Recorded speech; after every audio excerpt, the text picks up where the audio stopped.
Halo, Assalamualaikum warahmatullahi wabarakatuh. Selamat datang kembali ke channel Zen Permana. Kali ini kita lanjut lagi, kemudian bahas tentang realitas sosial ya. Di video yang lalu, penelitian soal konformitas ini memang mind-blowing, bikin banyak penelitian-penelitian yang ada ya, yang tadinya batu-batu itu, gara-gara permata eksperimen ini dapat cahaya, dapat spotlight, dapat sinar, gara-gara pantulan permata ini. Maksudnya gimana sih? Penelitian-penelitian yang dulunya bahas sikap jadi berasa sangat penting. Oh, ternyata penting ya, bagus ya, punya sikap yang baik, punya kepribadian, bisa menentukan pilihan sendiri tanpa terpengaruh orang lain. Keberadaan penelitian konformitasnya Solomon Asch menunjukkan betapa pentingnya punya individuasi, yaitu apa? Punya pikiran, perasaan, dan pendapatnya sendiri. Penelitian Solomon Asch ini juga jadi tren yang membuat para akademisi waktu itu, pada tahun itu, 1950-an, 60-an, berlomba-lomba bikin desain eksperimen untuk memunculkan perilaku, merubah perilaku. Salah satunya adalah dengan banyak mereplikasi atau mengulang kembali eksperimennya Solomon Asch. Nah, beberapa kemudian bertanya-tanya, berapa ya kira-kira jumlah orang, jumlah mayoritas yang dibutuhkan untuk kemudian mengubah perilaku seseorang. Nah, kemudian jadi banyak penelitiannya. Ternyata, kehadiran orang lain ya dalam bentuk social pressure, satu orang itu ternyata nggak banyak ngaruh ya. Ya mungkin 10% lah ngaruhnya, atau puluhan lah, masih belasan lah. Nambah jadi 2 orang, ada kehadiran orang lain 2 orang, itu kemudian juga mungkin naikin tapi nggak terlalu signifikan. Nambah 3 orang baru. Jadi ternyata conformity ini atau social pressures dalam bentuk conformity ini baru bisa mengubah orang kalau ada 3 orang lain. Nah, setelah itu nambah jumlah jadi 4, 5, 6, 7, bahkan 12, itu nggak banyak ngaruh apa-apa. Ternyata kehadiran orang lain dalam bentuk social pressure, terutama kalau jumlahnya udah nyampe genap ke 3 orang, membuat perilaku, pikiran, perasaan, bahkan keyakinan seseorang itu jadi berubah. Itu temuan keren dan dahsyat dari conformity. Tapi pertanyaannya kemudian kayak gini, kalau ternyata sebegitu mudahnya kita untuk berubah gara-gara kehadiran orang lain dalam bentuk social pressures, berarti gimana dong nasib kita? Makanya teman-teman kalau kemudian ngelihat bahwa kebohongan yang diulang-ulang, yang di-endorse, yang nyewa buzzer, jadi seolah-olah kebenaran. Gara-gara apa? Gara-gara social pressures. Kita sulit untuk nolaknya. Nah, mesti gimana? Orang-orang kemudian pun mempertanyakan. Nah, ini yang kemudian pengen aku bahas di video kali ini. Ada penelitian yang menjadi counter yang nggak kalah keren dari apa yang dilakukan oleh Solomon Asch. Mari kita berkenalan sama Sergei Moscovici.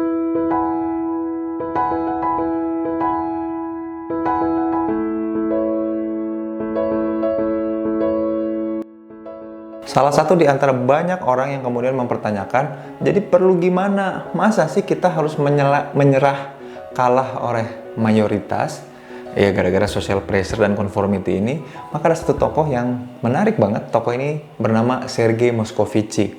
Tokoh ini sebetulnya nantinya akan lebih terkenal dengan teori yang namanya social representation atau social representation theory ya, representasi sosial. Tentang itu mungkin kapan-kapan kita bahas ya, tentang social representation. Tapi tokoh ini menarik banget, dan yang lucu kayak gini teman-teman. Sepanjang aku membaca literatur soal conformity ketika S1, itu aku sama sekali nggak nemu tokoh ini, Sergei Moscovici ini. Barulah kemudian ketika aku masuk S2, ikut satu kelas namanya psikologi sosial klasik. Nah, dosen yang ngajar aku namanya Mas Abdul Malik Gismar. Mas Abdul Malik Gismar punya buku yang bagus banget namanya Homo Indonesiensis ya, tentang bagaimana identitas dan representasi sosial, representasi Indonesia itu utuh masuk mempengaruhi cara kita membangun identitas. Tapi bukan itu yang pengen aku ceritain. Mas Malik Gismar ini ternyata murid langsung dari Sergei Moscovici. Makanya ketika di kelas selesai membahas materi soal konformitas, beliau sharing dan cerita tentang bagaimana counternya. Bagaimana caranya supaya kita tidak menyerah dan kalah gara-gara adanya mayoritas. Bayangkan kalau kita tadinya pengen nasi goreng, 3 orang lain pengen seblak, mau nggak mau kita jadi pengen seblak juga. Bayangkan kalau kita lagi pengen minum teh, tapi 3-4 orang lain pengen kopi, mau nggak mau kita jadi ya ikut ngopi gitu ya. Tekanan kelompok ini kemudian begitu kuat, begitu sulit ditolak, sampai-sampai orang kemudian mempertanyakan, ya kalau gitu kekuatan mayoritas tetap yang terbaik yang menang. Nah disinilah kita berkenalan sama tokoh yang namanya Sergei Moscovici, yang kemudian melakukan eksperimen yang kurang lebih mirip dengan upaya, bisakah minoritas atau minority justru yang kemudian mempengaruhi kebanyakan orang atau mayoritas. Nah, penelitian yang dilakukan oleh Sergei Moscovici ini kemudian dikenal dengan nama minority influence. Yuk kita bahas lebih lanjut seperti apa eksperimennya.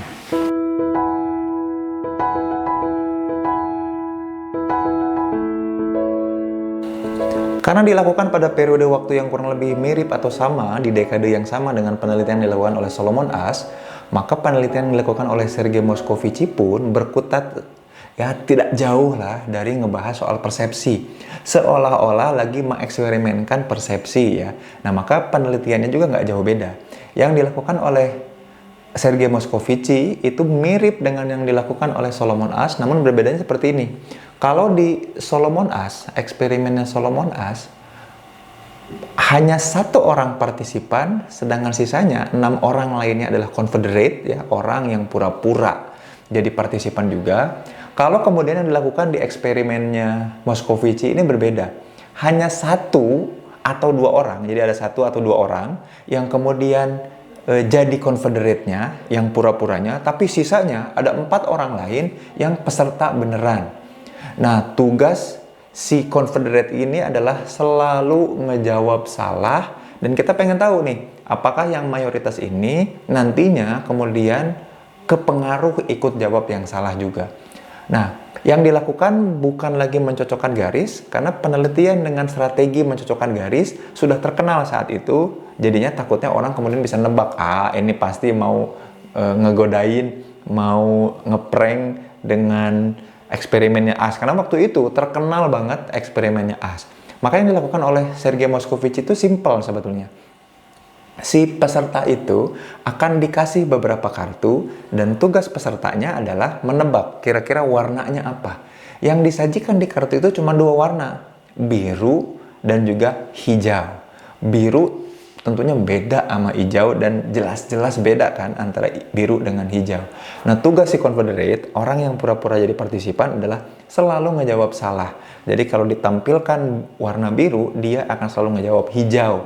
Nah kira-kira pada beberapa kesempatankah orang-orang lain, si mayoritas ini kemudian lama-lama terpengaruh dan hasilnya mencengangkan teman-teman.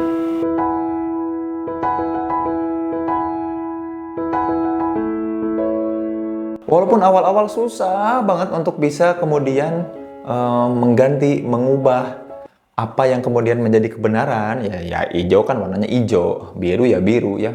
Nggak mungkin kemudian biru ketika kita sebut hijau, maka orang lain akan berubah mengikuti kita.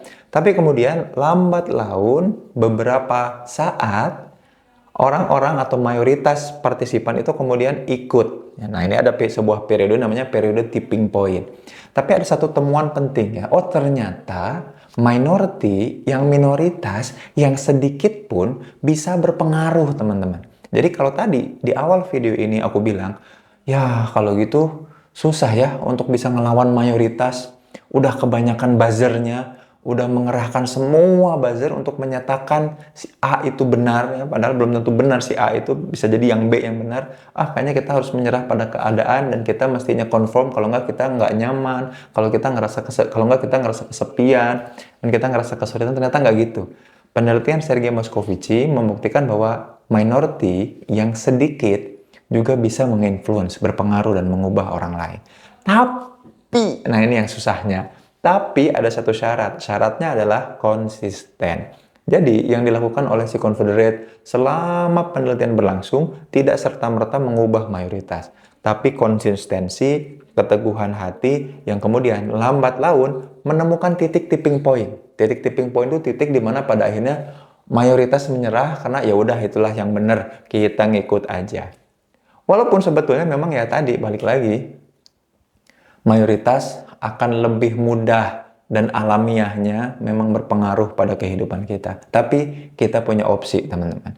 Video ini pengen ngajak teman-teman untuk punya opsi atas kondisi atau keadaan yang barangkali membuat teman-teman berubah gara-gara tekanan sosial.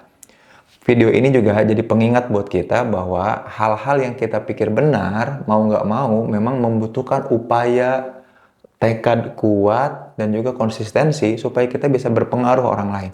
Mungkin saat ini orang lain belum tahu, belum ngerti, belum paham bahwa yang kita lakukan ini penting, benar, dan baik buat semua orang. Tapi, balik lagi, nanti akan ada satu titik di mana titik tipping point yang membuat orang paham dan orang mau membantu untuk mengkampanyekan nilai-nilai kebaikan yang sedang kita sampaikan. Mudah-mudahan video ini juga jadi alternatif dalam kehidupan kita bahwa tidak selamanya orang tuh bisa konform. Walaupun tidak nyaman, walaupun perih, tapi kalau kita tahu betul apa yang sedang kita lakukan, apa yang kita pikirkan, apa yang kita rasakan, dan perilaku kita mengarah kepada satu tujuan penting mulia, our noble purpose, yang strong why-nya, kekuatannya itu sangat kuat dan penting dalam diri kita, mudah-mudahan ini juga jadi jalan supaya kita makin teguh di langkah atau cita-cita yang sedang kita lakukan. Jangan lupa like, subscribe, dan share video ini ke teman-teman yang barangkali sekarang merasa kesendirian, merasa kesepian di tengah tekanan sosial yang luar biasa. Buzzer-buzzer, orang-orang yang nggak malu melakukan kesalahan, perbuatan yang memalukan. Mudah-mudahan kita salah satu di antara orang-orang yang jadi minority influence buat orang di sekitar kita, buat Indonesia. Pamit mundur. Assalamualaikum warahmatullahi wabarakatuh.